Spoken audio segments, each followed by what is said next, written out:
Ils ont été choisis parce qu'ils ne craignent pas les débats, la confrontation et surtout le choc des idées. Mais au terme d'un huis clos de plusieurs heures, ces 7 citoyens devront prendre une position claire sur une question qui divise la société québécoise. Il n'y a pas de différence dans la valeur d'une vie humaine entre un riche ou un pauvre. Tu offres un service plus de luxe pour les gens qui sont prêts à payer. C'est ça que tu fais. Je veux faire le choix de faire soigner mon enfant tout de suite. Comme mon chat, quand il est malade, j'appelle le vétérinaire, il soigne tout de suite. On n'arrête pas de dire c'est mon choix. Si je veux aller dans le privé, c'est mon choix. Alors que la santé, c'est pas un choix.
En se présentant dans notre bunker, les membres du huis clos ignorent encore le sujet du débat de ce soir.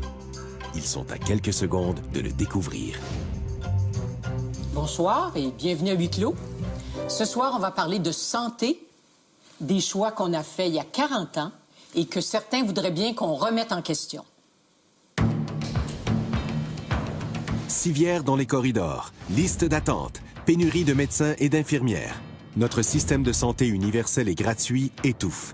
Et aucune des solutions tentées au cours des dernières années n'a produit de résultats à la hauteur des attentes. C'est la raison pour laquelle la médecine privée gagne de plus en plus de terrain. Aujourd'hui, les Québécois assument directement ou par l'entremise d'une assurance 28 % des dépenses de santé. Et à condition d'en payer le prix, on peut maintenant consulter plus rapidement un médecin, subir des tests et même contourner les listes d'attente. Le développement du réseau privé est-il la solution aux problèmes du système public? Certains médecins et économistes y croient. Pour eux, il faut regarder les choses en face. Le réseau privé est efficace et permet de soulager le réseau public. Pour les défenseurs du public, c'est une erreur. Selon eux, il faut faire marche arrière avant de se retrouver avec un véritable système de santé à 2 vitesses, un pour les riches et un pour les pauvres. La question de votre huis clos ce soir. Accorder plus de place au privé dans notre système de santé. Êtes-vous pour ou contre? Ça vous fait sourire, vous? Oui. C'est une question, évidemment, qui divise les Québécois depuis 10 bonnes années, certainement. On en débat souvent. J'imagine que déjà, vous avez une opinion là-dessus. Alors, si vous êtes prêts à voter, je vous invite à ouvrir vos cartables. Les bulletins de vote sont à l'intérieur. Évidemment, c'est une première impression que vous allez nous donner, une première impression avant d'entendre nos invités de ce soir.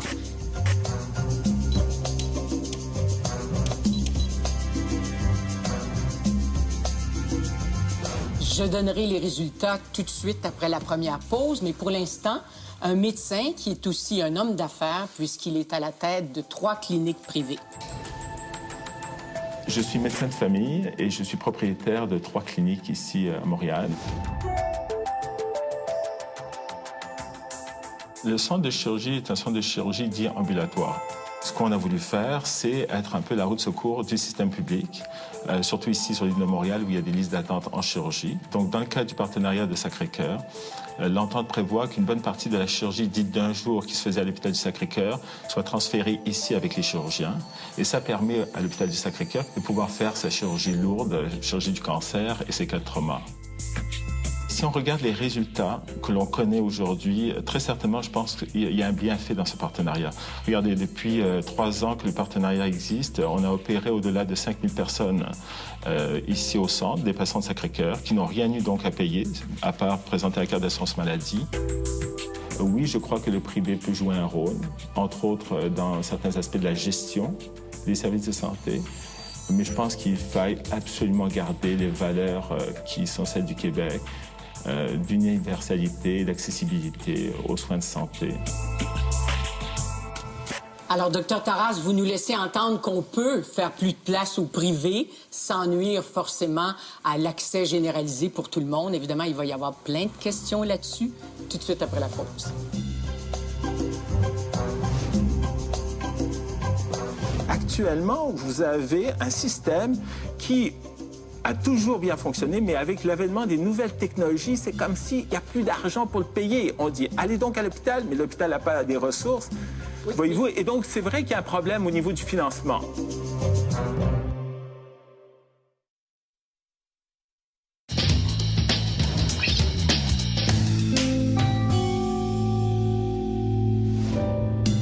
Alors, est-ce qu'il faut accorder plus de place au privé dans notre système de santé? C'est notre question de ce soir. Et je suis sûre, Dr Taras, que vous avez hâte de savoir ce qu'en pense notre jury, dès le départ, en tout cas. C'est très partagé. Alors, 3 personnes sont favorables au fait qu'on accorde plus de place au privé, 3 sont contre, et 1 personne est indécise encore. Vous nous disiez tout à l'heure qu'il y a 5000 personnes qui auraient normalement été sur une liste d'attente à Sacré-Cœur et qui sont passées chez vous et qui ont été opérées en 3 ans. Exactement. Et qui sont venus et se sont fait opérer en présentant leur carte d'assurance maladie. Donc, ça ne leur a rien coûté. Exact. On a tendance à dire bravo à ça, mais pendant que les chirurgiens et les anesthésistes étaient chez vous, ils n'étaient pas à Sacré-Cœur. Bon, ce que ça a permis de faire, c'est qu'au contraire, il faut savoir que sur l'île de Montréal, en fait, les chirurgiens ont pas suffisamment de temps opératoire. Donc, c'est pas une question, on n'a pas sorti personne de leur salle d'op, on leur a permis de faire plus de chirurgie. Donc, on a ajouté au système public du temps opératoire. Et ça s'inscrit, en fait, dans une démarche où, quand on parle du privé, il faut savoir que le privé a toujours joué au Québec un rôle très important dans le réseau de la santé. Et se souvenir que toutes les cliniques médicales sont privées, à part les CLSC. Hein. Donc, le privé joue un rôle très important. Ce qui est novateur ici, c'est un centre de chirurgie ambulatoire. Et je répète, toutes les cliniques médicales que l'on connaît, où l'on va, sont la propriété du privé. Ce sont soit des médecins qui sont propriétaires, il y a même des gestionnaires qui sont propriétaires. Alors, c'est pas cette composante-là. Donc, la gestion est détenue par le privé. Oui, mais ce qu'on retient, nous autres, comme patients, c'est que quand je vais à ma clinique, moi, ça ne me coûte rien. Je sors ma carte d'assurance maladie et puis, bon, exact. Donc, si je vais chez vous, ça va me coûter combien?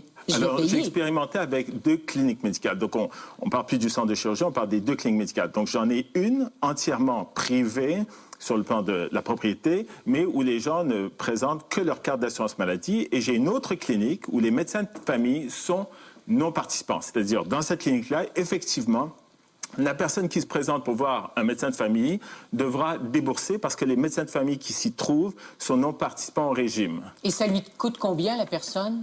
La consultation peut varier entre 100 et 150 $, puis en fait, c'est en fonction du temps. Est-ce qu'il n'y a pas un danger que si on voit ça se développer, on installe une médecine pour les riches et puis une médecine pour les pauvres? Parce que si on a de l'argent, si on a des bonnes assurances, si on est prêt à payer 150, 200, 300 $, ben allons-y, on va être servi plus rapidement. Vous savez, au Québec, je pense qu'on a des valeurs de société qui sont très fortes et qui sont celles qu'il faut maintenir l'accessibilité aux soins et ce que je disais tout à l'heure, l'universalité aux soins. Ce qui se passe, c'est qu'on doit quand même avoir un mea culpa peut-être, en disant que le privé, au niveau de la clinique médicale, au niveau de la prestation des soins, je dis bien, est né possiblement d'une carence du secteur public. Si le public avait répondu aux attentes de la population, le privé n'aurait jamais existé. Alors, il faut bien comprendre cette dynamique-là qui s'est faite dans le temps. Maintenant, ce qu'on constate, parce que moi je peux le constater, j'ai différents modèles, c'est que les médecins qui sortent du réseau public, d'abord, il n'y aura jamais un exode massif. C'est un nombre limité. Hein, sur 20 000 médecins que nous sommes au Québec, il y en a 130 ou 140 de non-participants. Très souvent, ils sortent, pas pour des raisons économiques, ils sortent parce qu'ils veulent modifier leur style de pratique. C'est très important. Donc, c'est un mouvement qui est minoritaire. C'est probablement un mouvement de rebond face à des carences du système public. Et présentement, donc, on a les deux. Majoritairement public, et c'est une très bonne chose, parce qu'encore une fois, je pense, on s'insère dans une démarche. Il ne faudrait jamais que l'argent soit un obstacle à l'obtention de soins de santé. C'est une valeur fondamentale au Québec. Et si je comprends bien, vous-même, personnellement, vous êtes encore bien dans le système public. Vous avez le chapeau d'un homme d'affaires, mais en même temps, vous restez dans le système public. Pourquoi? Parce que mon profil de pratique présentement, c'est d'épauler beaucoup d'activités qui se fait au centre des chirurgies ambulatoires. Et ma conviction par rapport à ce qui se fait en chirurgie ambulatoire, c'est qu'il faut absolument rester dans le public. Pourquoi? Parce qu'on a des médecins spécialistes qui doivent avoir un port d'attache qui est l'hôpital. Et comme moi, je gère comme médecin de famille un peu le suivi post-op, ainsi de suite, c'est clair que pour le bien de la population, le bien des patients qui viennent se faire opérer chez nous, oui, je veux rester dans le système public, puis oui, ce système public, il répond à mes attentes comme professionnel. Pierre-Paul? Merci. Docteur Taras, est-ce que je comprends bien de concilier les valeurs d'universalité dont vous avez parlé dans votre topo avec celle de l'approche que vous avez appelée roue de secours, davantage que celle du désengagement? Oui, complètement. Il est très intéressant d'avoir ce type de partenariat-là, parce que qu'est-ce que ça a permis de faire au réseau? D'une part, il y a un investissement en capital énorme pour construire une infrastructure en ambulatoire. Hein.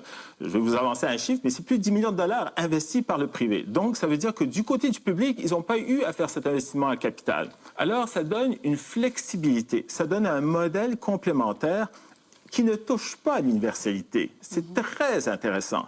Voyez-vous, pour des soins qui sont quand même de nature critique. On parle de chirurgie. Jean? Sur la question de la garantie, quelle garantie on a comme population que ces coûts-là ne vont pas augmenter et qu'on ne va pas avoir à payer un jour ou l'autre? Parce que présentement, vous dites que ça ne coûte rien, c'est la carte d'assurance maladie. Mais quelle sorte de garantie on a que plus tard, il n'y aura pas une tendance des médecins de cliniques privées de finir par charger quelque chose à la population générale? Je pense que tout ce qui est... C'est ce qui existe actuellement au Québec, vous avez raison.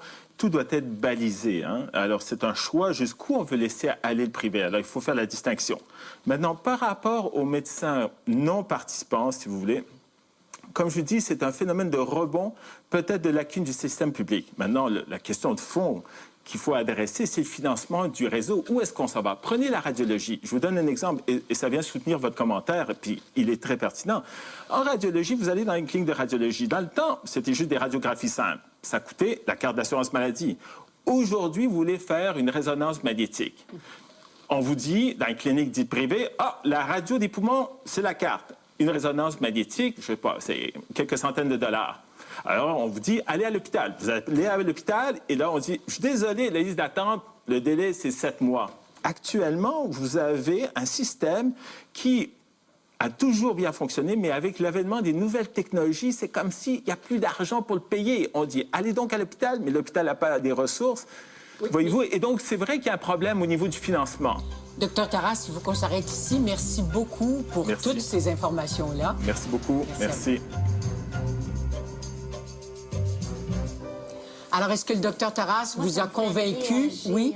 Ça me fait réagir. Je bouille. Allez-y. Mais je suis tiraillée en même temps. C'est paradoxal ce que je ressens parce que, partant du principe qu'à mes yeux, à moi, chaque être humain mérite d'avoir des soins de santé de qualité.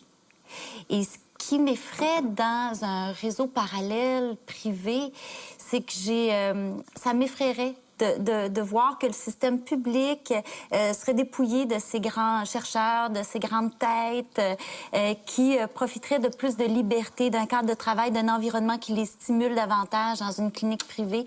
Ça m'inquiète parce que il n'y a pas de différence dans la valeur d'une vie humaine entre un riche ou un pauvre. Tout le monde doit avoir le même traitement. Et moi, je me dis, s'ils ont été suffisamment créatifs, imaginatifs pour élaborer tout un système de gestion parallèle qui fonctionne et qui rend les médecins heureux, comment se fait-il qu'ils n'ont pas eu cette créativité-là pour l'intégrer au milieu public? Je pense que on va vous dire justement que c'est ça la concurrence. Là, ils n'ont pas d'imagination. Oui, mais on va vous dire que c'est ça la concurrence et qu'il faut introduire un peu de compétition dans notre système de santé qui est sclérosé. C'est ce qu'ils vont vous dire, les gens. Il y a moyen d'intégrer de la compétition autrement qu'en établissant vraiment un fossé là, entre deux systèmes.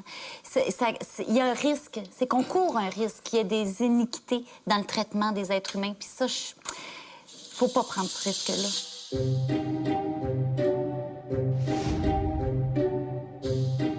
L'évidence internationale et même au Canada, c'est que les médecins qui pratiquent au public et au privé ont des plus longues listes d'attente que ceux qui pratiquent seulement au public. Pourquoi est-ce qu'on empêcherait les gens de s'offrir du luxe? Je pense que c'est pas correct. Moralement, c'est pas correct d'avoir à monnayer la santé des gens.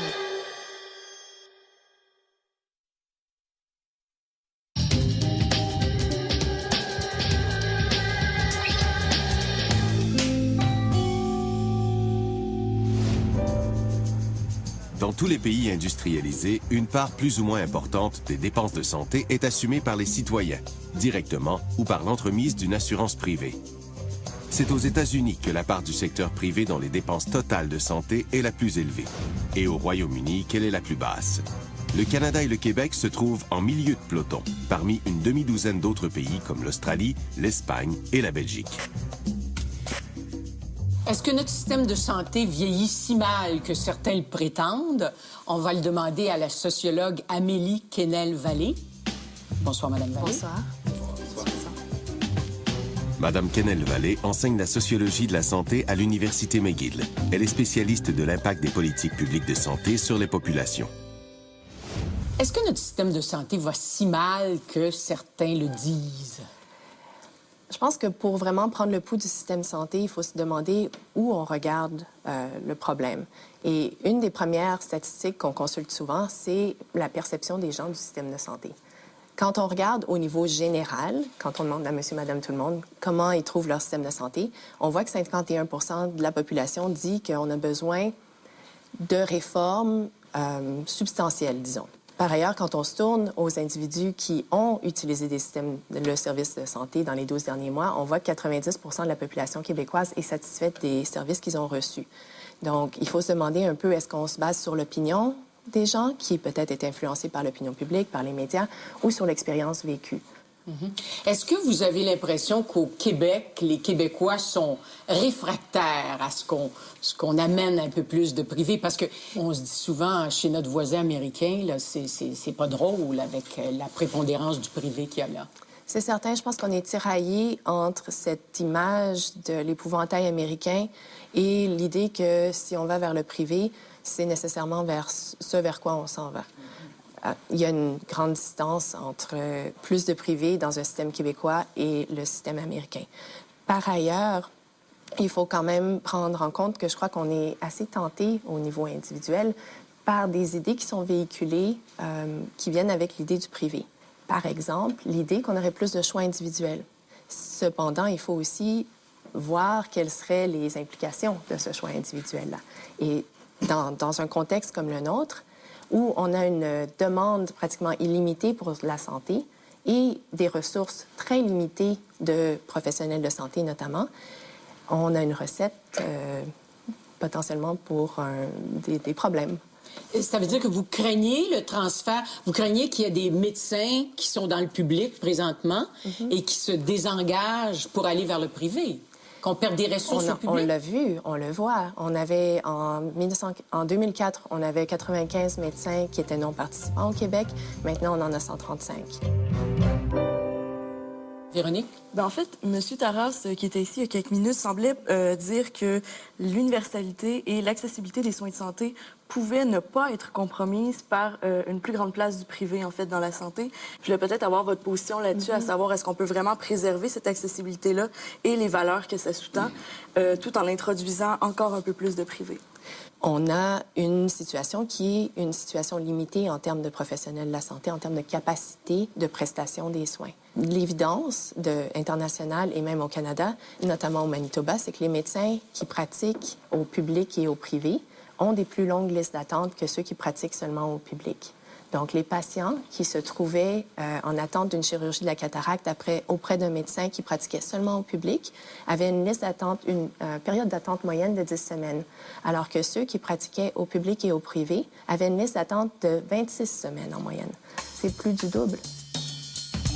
Madame Quesnel-Vallée explique que dans un système de santé, le problème des listes d'attente est l'un des plus complexes à régler et que pour y arriver, les gestionnaires québécois ont dû imposer des objectifs très stricts aux hôpitaux. En ce moment, au Québec, il y a une attente de 8 semaines en moyenne pour toutes les chirurgies. c'est une amélioration. Et qu'est-ce qui l'a fait, cette amélioration-là? Elle est due à quoi?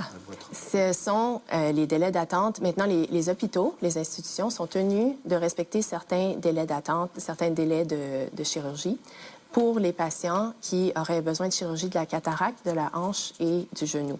On a aussi au niveau fédéral, les ministres de la Santé se sont rencontrés pour s'entendre sur la gestion des listes d'attente, parce que le Canada faisait vraiment pied de figure au niveau international à cet égard.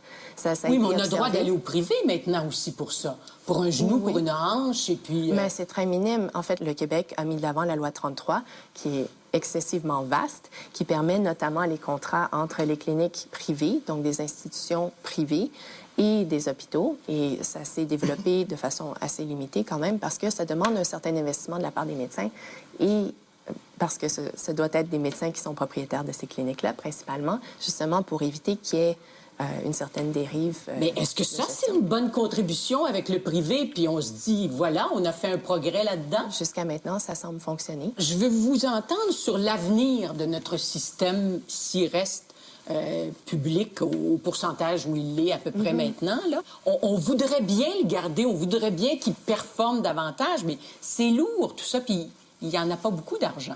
Il n'y a pas beaucoup d'argent et ça va toujours rester lourd, la santé, ça a toujours été une priorité et un gros problème, je pense, de gestion et de priorité pour le gouvernement. On fait mieux avec les ressources qu'on a. Par exemple, je vous ai donné l'exemple des listes d'attente qu'on a améliorées, principalement au public, sans injection de fonds supplémentaires nécessairement. On est en retard au Canada et donc au Québec, on n'a pas les données spécifiques, mais on est en retard sur d'autres pays européens, notamment sur l'informatisation des dossiers. Quand on va commencer à vraiment enclencher là-dedans, on va avoir des gains de productivité qui vont être possibles d'être réalisés. Alors, si je vous comprends bien, Mme Quesnel-Vallée, parce qu'on va devoir s'arrêter ici, vous dites, continuons d'innover, essayons d'innover dans le système public, et puis on est capable d'y arriver. Il faut regarder là-dedans. En fait, si j'ai une autre seconde, ce que je dirais, c'est qu'il faut peut-être reformuler la question, pas tant de dire est-ce qu'il faut plus de privé dans notre système, qui en a déjà, mais plutôt, est-ce qu'on veut favoriser la médecine qui serait à profit? Et parce que c'est aussi l'enjeu du débat. Si on veut plus de choix individuels, il va falloir assumer les conséquences. Alors, ça va faire partie de nos délibérations. Merci d'avoir été avec nous aujourd'hui. Merci. Bonne soirée. Je reprends cette phrase-là au vol. Est-ce que ce qu'on veut valoriser, c'est une médecine à profit? Est-ce que la santé, c'est une marchandise, finalement? Ça devrait pas l'être. Ça devrait pas l'être. Puis je pense que c'est pas correct. Moralement, c'est pas correct d'avoir à monnayer la santé des gens. Il y a un nombre de médecins accessibles. Si tout le monde fait la même chose puis travaille de la même façon, on va rouler au maximum de ce qu'on est capable de faire. Tu offres un service plus de luxe pour les gens qui sont prêts à payer. C'est ça que tu fais. Si tu as vraiment le privé, le 100 là, comme les 135... C'est du luxe. Pourquoi est-ce qu'on empêcherait les gens? Je pense que si on dit ouvrir la porte au privé, peut-être qu'on peut se dire comment on l'encadre, parce que ça va être très important. Ouais. Par exemple, dire un médecin qui veut aller au privé doit avoir fait un quota comme il le faisait avant. Et si vous voulez ensuite aller facturer pour des gens qui veulent du luxe, comme ils veulent s'acheter une grosse voiture, comme ils veulent pouvoir faire un voyage, c'est du luxe. Si on le fait comme ça, pourquoi est-ce qu'on empêcherait les gens de s'offrir du luxe?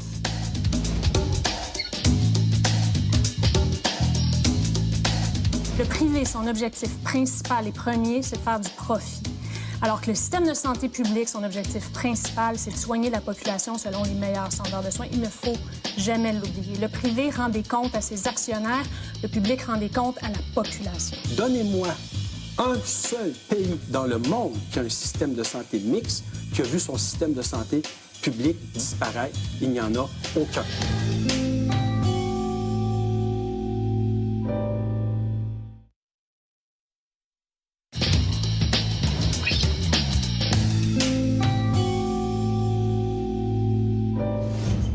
Alors, on revient avec notre question de ce soir. Est-ce qu'il faut accorder plus de place au privé dans notre système de santé? On va en parler avec le docteur Marie-Claude Goulet. Bonsoir, docteur Goulet. Bonsoir. Le Dr Goulet est présidente du MQRP, qui s'objecte à la pratique hybride, soit le fait qu'un médecin puisse pratiquer à la fois dans le régime public et le régime privé.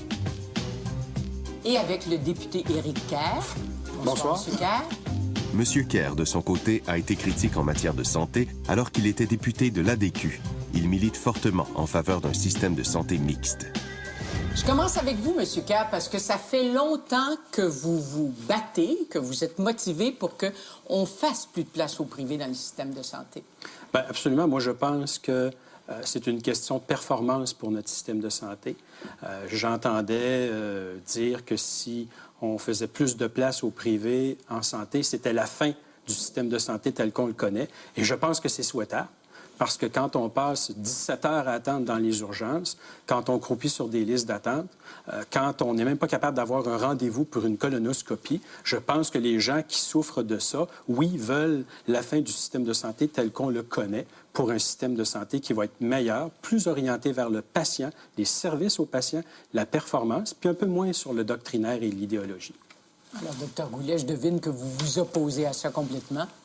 Tout à fait. Moi, je suis contre qu'il y ait plus de privé dans notre système de santé. À mon avis, c'est faux de prétendre qu'avec le privé, on augmente la performance. C'est pas vrai. On a des systèmes de santé extrêmement performants. Au Québec, on a un très bon système de santé qui permet de soigner l'ensemble de la population en fonction de ses besoins, non en fonction de sa capacité, ce qui est majeur. C'est un acquis social majeur. Peu importe l'argent que vous avez, demain, vous faites dormir sur vos deux oreilles. On va vous soigner selon les meilleurs standards de soins. Au Québec, on a les meilleurs niveaux de soins au monde. On a parmi les meilleurs au niveau de l'espérance de vie. Donc, c'est faux de prétendre que le privé va amener plus de performance. C'est l'inverse. Ça va contribuer à détériorer le système de santé publique. En quoi le privé peut faire mieux les choses, d'après vous, M. Kerr? Qu'est-ce qui va changer? Écoutez, moi, quand j'entends des arguments comme ça, je me sens vraiment interpellé parce que, et je sais que ça a été dit, mais il y a 3 pays dans le monde qui ont un système monopolistique en santé, la Corée du Nord, Cuba et le Canada. Alors, l'ensemble des pays ont adopté un système mixte. Et comprenez-moi bien, je ne crois pas à un monopole privé en santé, pas plus que je crois à un monopole public. Il faut trouver un équilibre, il faut les deux systèmes qui cohabitent, qui vont aller chercher chez chacun le meilleur de ce qu'il peut offrir. Et là, on va chercher de la productivité. Alors, quand on nous dit qu'on a une bonne qualité de soins, c'est irréfutable. Le problème se situe dans l'accessibilité. Alors, quand on me parle de soins universels, c'est faux. Et même la Cour suprême a statué là-dessus dans son arrêt Shaoli en disant c'est pas vrai que c'est accessible. Et ça contrevient aux droits des patients, aux droits des individus, cette non-accessibilité de notre système. Je vais vous donner un exemple très précis. Ma femme souffre de douleurs abdominales depuis l'accouchement de notre dernier enfant. Ça va faire 2 ans. En 2 ans, elle a eu 3 consultations médicales. Le reste, c'est de l'attente. Et à chaque fois qu'il y a des examens qui ont été prescrits, nous avons dû aller au privé pour avoir l'examen. Sinon, on en serait à 1 consultation médicale, Mme Lamarche. C'est ça, la non-accessibilité de notre système. Et on va finir au privé. Je suis très contente qu'il nomme l'exemple de la radiologie. Il y a une iniquité d'accès majeure aux examens de radiologie à cause de ça, du privé du public, parce que le privé draine les ressources du public. Il ne faut jamais oublier, on est en situation de pénurie. On manque de médecins, on manque d'infirmières. À chaque fois qu'il y a des médecins qui s'en vont dans leur clinique privée ou des infirmières qui partent, ça draine les ressources du public et ça contribue à la détérioration du public. Donc, on a un discours qui nous dit « le public va pas bien, c'est le privé qui va venir vous sauver ». C'est un discours qui est faux. Ce sont les tenants du privé qui tiennent ce discours-là. Si on a une volonté politique d'améliorer le système de santé publique, on peut l'améliorer pour l'ensemble de la population. On le sait, en Ontario, ils ont décidé de couvrir les examens de radiologie qui sont effectués dans les cliniques privées et il n'y a plus d'attente en radiologie. C'est aussi simple que ça. Monsieur Kerr, vous seriez favorable au fait qu'on n'oblige plus les médecins à se désengager s'ils veulent pratiquer au privé. Vous dites qu'ils devraient pouvoir avoir les 2 pratiques. Je fais un petit bout au public et puis je fais le reste au privé. Attention. Moi, j'ai déposé un projet de loi à l'Assemblée nationale qui peut être consulté par le Dr Goulet, par tout le monde, qui paramètre la mixité. Et il est clair pour nous qu'il faut protéger le système de santé publique. Et quand j'ai déposé le projet de loi, la Fédération des médecins résidents, la Fédération des médecins omnipraticiens et la Fédération des médecins spécialistes ont dit « Voilà un projet de loi qui va dans la bonne direction, qui protège le système de santé public, mais qui fait aussi une ouverture à la performance, à l'efficacité. Et souvenez-vous ce que le docteur Couillard a dit quand il a quitté le carcan libéral. Il a dit il faut ouvrir notre système de santé à plus de concurrence parce que c'est comme ça qu'on va aller chercher des modèles plus performants. Et au final, c'est le patient qui y gagne. Alors, est-ce qu'il y a moyen, Dr. Goulet, de protéger le système public qu'on a et de s'ouvrir davantage au privé pour avoir un peu plus de concurrence, pour introduire des nouvelles façons de faire les choses? Il faut arrêter de prétendre que en mettant de la concurrence dans notre système de santé, ça va améliorer le système de santé public.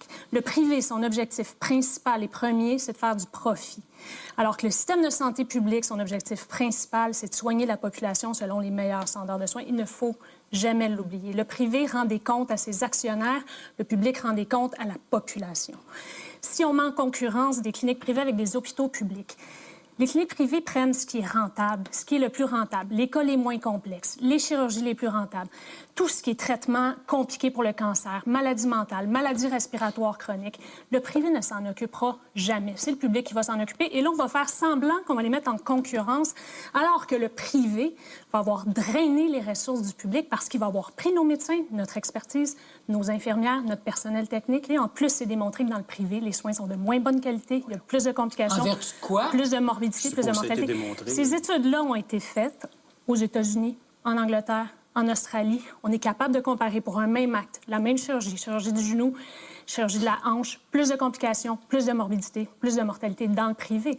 Pourquoi? Parce qu'il y a moins de compétences là? Il y a moins de surveillance? Pourquoi? Entre autres, tous les équipements et l'expertise est dans le public. Il ne faut pas l'oublier. Le privé, il n'y a pas assez d'équipements, il n'y a pas l'ensemble de ce qu'il faut pour assurer, par exemple, les complications post-op par rapport au public. Et, il ne faut pas l'oublier, ils veulent faire de l'argent. Donc, il faut dégager des profits, donc il faut aller le chercher, il faut couper en quelque part pour aller chercher cet argent-là.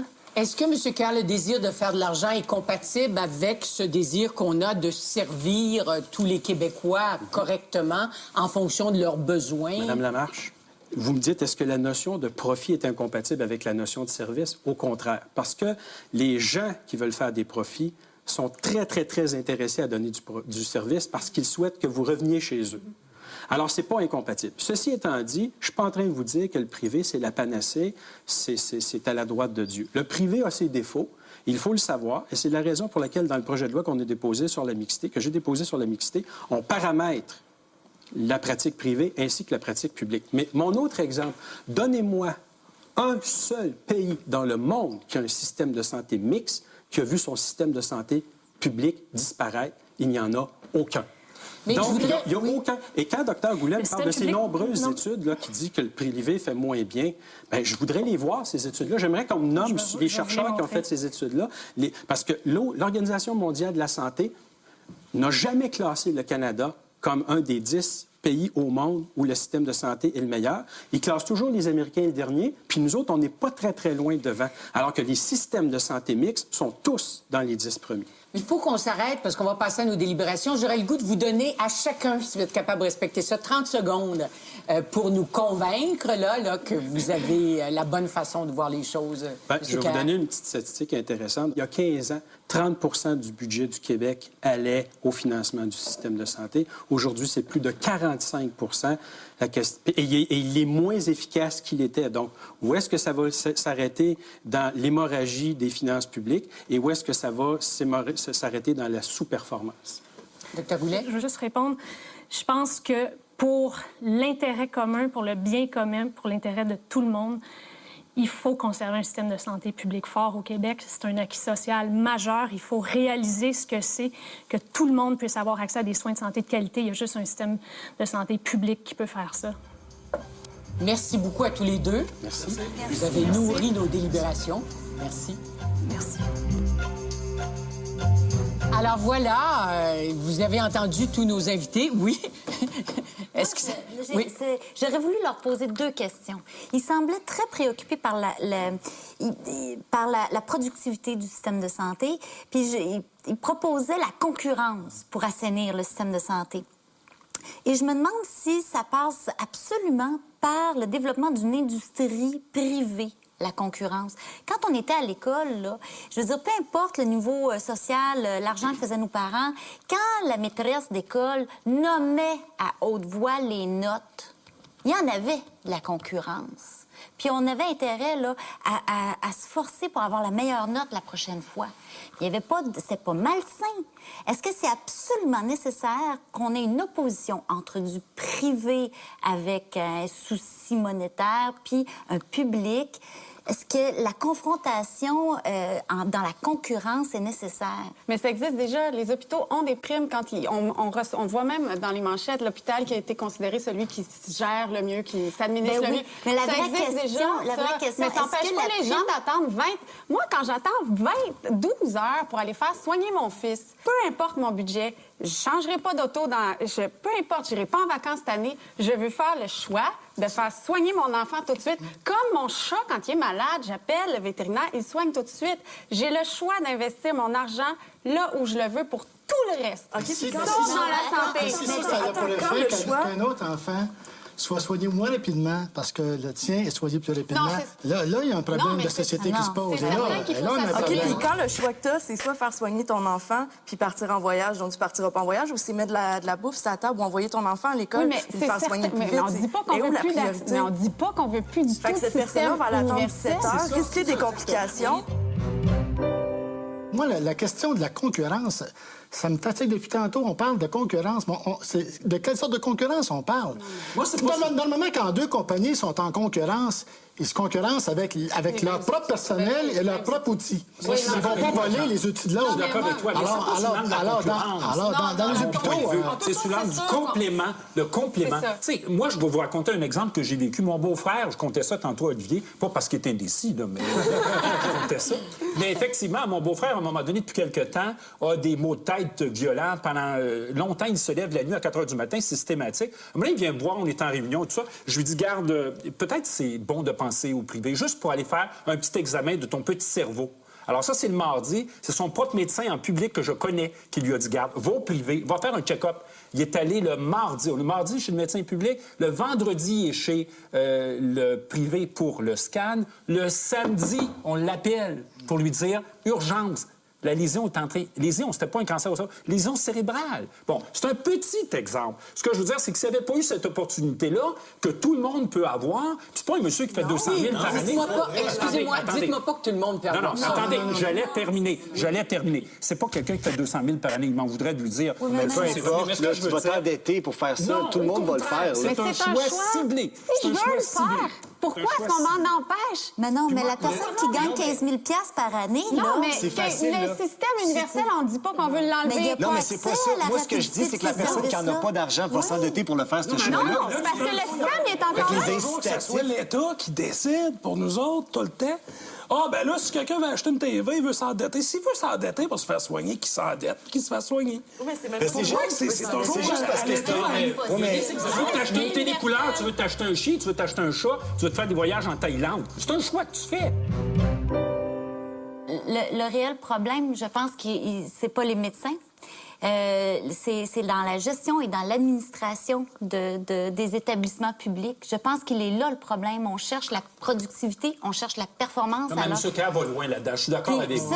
Je pense que le réel défi là, sur lequel on devrait sérieusement se pencher, c'est la mobilisation, l'adhésion, la motivation du personnel soignant. Je pense que c'est là le sentiment, le sens de l'engagement, c'est ce qui va faire complètement, qui va révolutionner le système de la santé. S'il y a trop de patients, si c'est justement les infirmières là courent dans les urgences avec un patient, l'autre, ils ont tellement de choses à faire, c'est peut-être pas là justement le problème de la motivation. Mais qu'on règle le problème d'organisation du travail. Le problème, c'est que là, c'est des vases communicants. Les médecins, on parle du même nombre de médecins qu'on transfère d'une place à l'autre. Oui. Alors, c'est les mêmes ressources, on n'en sort pas. Si les médecins font 100 du quota, OK, qu'ils font, disons, actuellement, et qu'après ça, s'ils veulent le soir aller faire du privé, ils se multiplient, puisqu'il fait la même chose qu'il fait déjà dans le public, et qu'ensuite, s'il le veut, il va pratiquer dans le privé, Et moi, je paie pour aller le voir. Donc, Ouais, il mais se multiplie. c'est un essoufflement. Le quota, il n'est pas là pour rien non plus. Tu sais, juste un quota d'heures, c'est parce qu'à un moment donné, l'essoufflement professionnel aussi, ça vient. Oui, mais il y a des si le médecins qui il est disent pour qu'ils partir en voudraient burn-out... faire plus. Oui, Ben, je moi, veux me faire bien, mais opérer, je veux faire dire opérer aussi- par quelqu'un qui se fait 16 heures et qui opère. Mais non, mais... Non, mais où est-ce que je travaille? Là, il y en a des employés qui voudraient travailler 7 médecins. jours consécutifs, mais c'est réglementé parce que c'est prouvé que si tu travailles 7 jours, 8 jours, 10 jours consécutifs ou Mais non, tu sais, mais 70 là, heures faut par quand même semaine, rester, là, non, dans non, mais le nombre des peu choses, importe, là. là, tu fais plus d'heures parce qu'à cause du gain ou peu importe la raison pourquoi tu voudrais aller au privé. En bout de ligne, c'est prouvé qu'il y a un essoufflement, puis après ça, ben, tu perds des heures de ce médecin-là qui sera plus capable de fournir parce qu'il aura trop travaillé.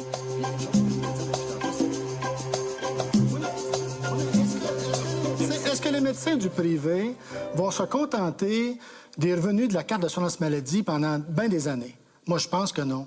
Parce qu'à un moment donné, ce qu'ils veulent, puis écoutez, là, ils peuvent même dire ce qu'ils voudront, ce qu'ils veulent, c'est faire de l'argent. Jean, c'est pas incompatible avec les services. Éventuellement, ils vont vouloir faire de l'argent et nous amener ailleurs dans ce débat-là. Mais c'est pas incompatible avec le service. Moi, je suis avocat, là.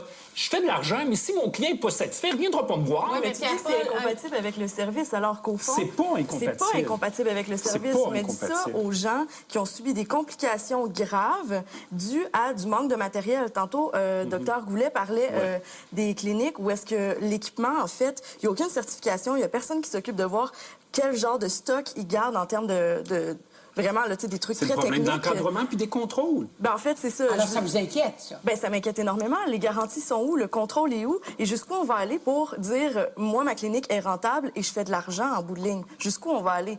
On parle de qualité de soins, on parle pas d'une paire de souliers. Et l'autre chose aussi qui est vraiment grave depuis tantôt, quant à moi, c'est qu'on n'arrête pas de parler de choix. On n'arrête pas de dire, c'est mon choix. Si je veux aller dans le privé, c'est mon choix. Alors que la santé, c'est pas un choix. La santé, c'est un droit des citoyens québécois. Et c'est ça qu'on a décidé d'en faire quand on a fait la RAMQ et quand on a fait le système de santé universel et accessible pour tout le monde. Mais le fait Et d'avoir vous un avez choix l'impression, est pas incompatible Véronique, avec un droit. que si on fait entrer plus de privés, on attaque ce droit-là. Définitivement. Et c'est là mon problème. qu'on gruge ce droit-là? Ben complètement. Et puis encore, tantôt, il y avait M. Kerr avec un discours complètement alarmiste qui disait il faut absolument changer, même refonder complètement notre système de santé. Alors qu'auparavant, il y avait des statistiques de Mme Kennel-Vallée qui disaient le taux de satisfaction des Québécois est de 90 pour ceux qui visitent le système de santé. Une fois qu'ils ont eu accès, c'est 90 Oui, exactement. Peut-être que c'est long. Une fois que t'es dedans. Oui, c'est ça. Quand t'es dedans, t'es peut-être que correct. c'est long, Mais c'est avant, sûr qu'il y a des là le problème. lacunes. Mais une fois qu'on le visite, on est satisfait. Et donc, on parle tout le temps d'efficacité aussi depuis tantôt. Le taux de mortalité est constamment à la baisse. L'espérance de vie est à la hausse. Qu'est-ce qu'on veut de plus? Il y en a des problèmes. Mais en bout de ligne, est-ce que le système de santé publique nous soigne ou il nous soigne pas? Au retour, les participants devront passer au vote final sur le sujet d'aujourd'hui.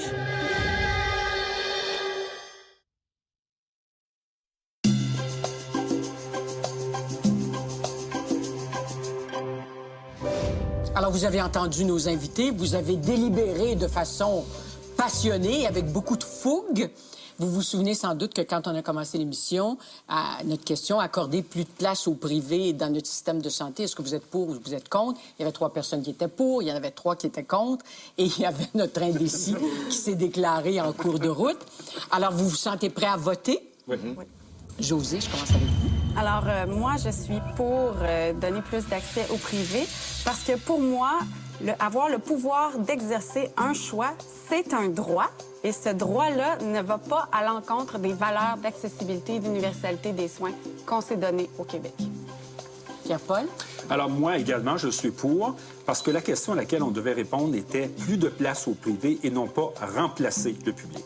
Alors, je suis pour. Jean? Je suis contre parce que la santé est un droit et que j'ai trop peur que ça devienne un service de santé à 2 vitesses si on laisse la place ou trop de place au privé. Olivier? Moi, j'étais indécis, puis finalement, je suis contre, parce que je pense pas qu'on devrait monnayer la santé des gens de quelque façon que ce soit. Pascal? Moi, j'étais pour et je suis toujours pour. Système de santé de craque de partout, les coûts explosent, puis on n'aura plus les moyens bientôt de se payer le système comme on le connaît. Donc, il faut chercher d'autres alternatives et le privé, je pense, c'est une des alternatives qui peut être bien. Véronique? Pas de grande surprise, je suis contre. En fait, parce que les valeurs d'accessibilité et de gratuité défendues par les Québécois doivent, selon moi, être transposées dans le système qui les soigne. Sarah? Je suis contre également que on fasse plus de place au privé, quoique ça existe encore toujours. Ça peut rester peut-être, mais que ça ne se développe pas davantage. Je pense qu'il faut investir notre énergie, nos ressources dans l'amélioration du système de santé général. Il faut que ce soit accessible à tout le monde. Il faut que ce soit accessible, il faut que ce soit idéalement gratuit, mais il faut surtout qu'on ait des soins de qualité pour tous. Alors, à notre question de ce soir, faut-il accorder plus de place au privé dans notre système de santé? 3 personnes sont pour et 4 personnes sont contre. C'est votre verdict. Merci. Merci. Merci à vous. Merci.